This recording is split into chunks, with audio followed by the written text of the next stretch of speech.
Bonjour, dans cette vidéo nous nous retrouvons sur le site jw-vérité.org qui parle des témoins de Jéhovah et de leur doctrine.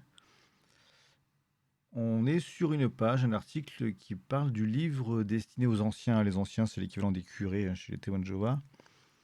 Et ils reçoivent un livre qui s'appelle Prenez soin du troupeau de Dieu.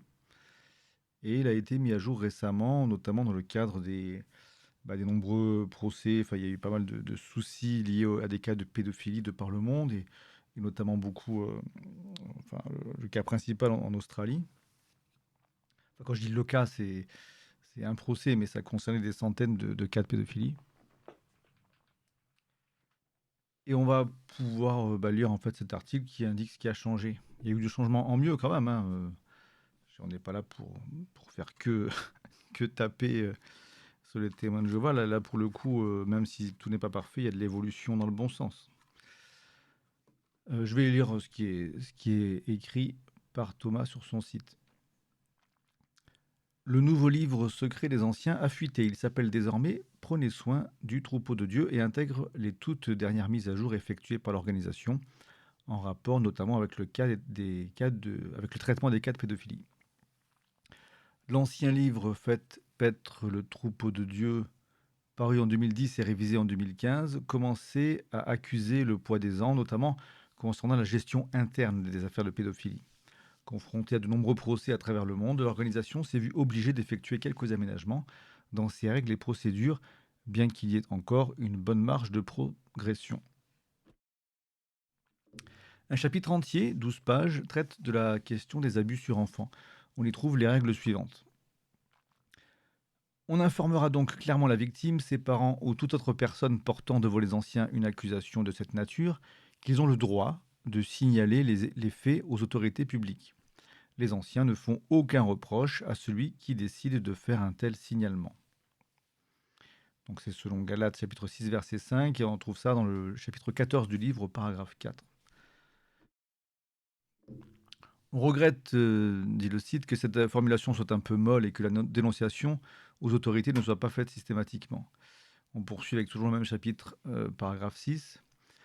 Tout abus sur enfant est une infraction pénale. Dans certaines législations, une personne qui a connaissance d'une accusation d'abus sur enfant est légalement tenue de la signaler aux autorités publiques. Et on retrouve le Romain 13, hein, soyez soumis aux autorités supérieures, etc. Là encore, l'organisation se retranche derrière l'obligation légale au lieu de prendre les devants en signalant systématiquement les faits. De plus, les récents procès ont démontré que même lorsque la loi exige la dénonciation aux autorités, l'organisation ne le fait pas, invoquant le secret de la confession. Les lignes qui suivent cette phrase rappellent que la première action des anciens doit toujours être d'appeler le service juridique du Bethel, qui va décider si oui ou non les anciens doivent dénoncer l'agresseur. Pour le reste, on retrouve la règle controversée des deux témoins qui permet bien souvent aux agresseurs de ne pas être inquiétés. Donc c'est toujours chapitre 12 du livre, paragraphe 40.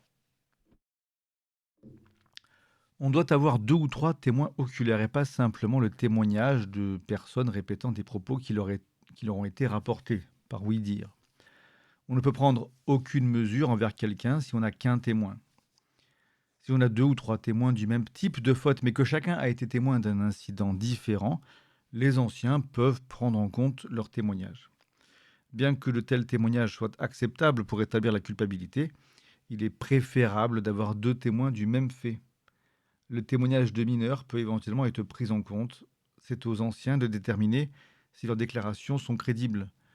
Les témoignages de personnes non témoins, excommuniées ou s'étant retirées volontairement de l'assemblée, peuvent aussi être éventuellement pris en compte, mais les anciens devront évaluer ces témoignages avec prudence.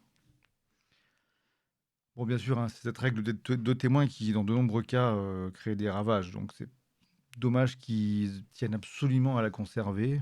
Enfin bon, c'est devenu une fixation un peu étrange, mais qui, malheureusement, est destinée à perdurer encore longtemps, on dirait. Suite aux conclusions de la Commission royale australienne, on notera aussi que la victime n'est plus obligatoirement confrontée à son agresseur lors du comité de discipline religieuse. que c'est vrai qu'il y avait pas mal de cas où la victime était convoquée pour un comité disciplinaire et on l'a confrontée à la personne qui l'avait agressée, ce qui est quand même terrible, quoi. Enfin, les paragraphes 23 et 24 du même chapitre imposent de ne donner aucune responsabilité ni aucune attribution de service à des personnes qui ont été les agresseurs sexuels. On y lit également que les chefs de famille des mineurs de l'Assemblée seront incités par les anciens à surveiller les contacts de leurs enfants avec une telle personne. Là encore, ces nouvelles instructions suivent les conclusions accablantes de la Commission royale et permettront, espérons-le, de limiter les dégâts à l'avenir. Du mieux donc, même si on déplore toujours autant de tergiversations et d'allers-retours dans le service, enfin, avec le service juridique du Bethel, empêchant les anciens d'avoir toute la liberté et l'obligation de dénoncer systématiquement les faits aux autorités.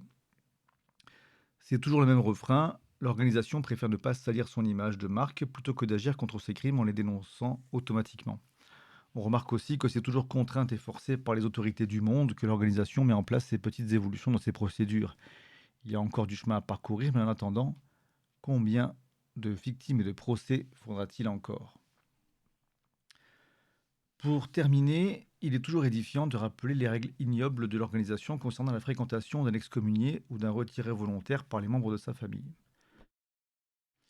Si on apprend qu'un membre de l'Assemblée fréquente sans nécessité des membres de sa famille qui ont été excommuniés ou se sont retirés volontairement et qui ne vivent pas chez lui, les anciens doivent lui donner des conseils et raisonner avec lui en se servant de la Bible. Les anciens examineront avec lui les conseils du livre Rester dans l'amour de Dieu, page 241. Si dans une situation de ce genre, il est manifeste qu'un chrétien ne respecte pas l'esprit de la mesure d'excommunication et ne réagit pas au conseil, il ne remplit pas les conditions requises pour recevoir les attributions de l'Assemblée, puisque ces attributions ne sont accordées qu'à des chrétiens exemplaires. On ne formera pas de comité de discipline religieuse, sauf s'il persiste à communiquer ou à échanger des idées d'ordre spirituel avec ses membres de sa famille, ou s'il persiste à critiquer ouvertement la décision d'excommunication. Alors c'est pas tout à fait le même sujet, mais je pense que ça finit là-dessus. D'une part parce que quand même le chapitre mentionnait les témoignages provenant de personnes excommuniées en disant qu'il fallait les prendre avec prudence.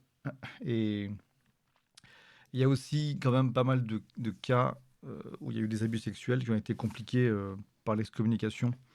Dans certains cas, ce sont les personnes abusées sexuellement qui ont fini par être excommuniées. Et puis d'une manière générale, bon, si ces cas-là touchent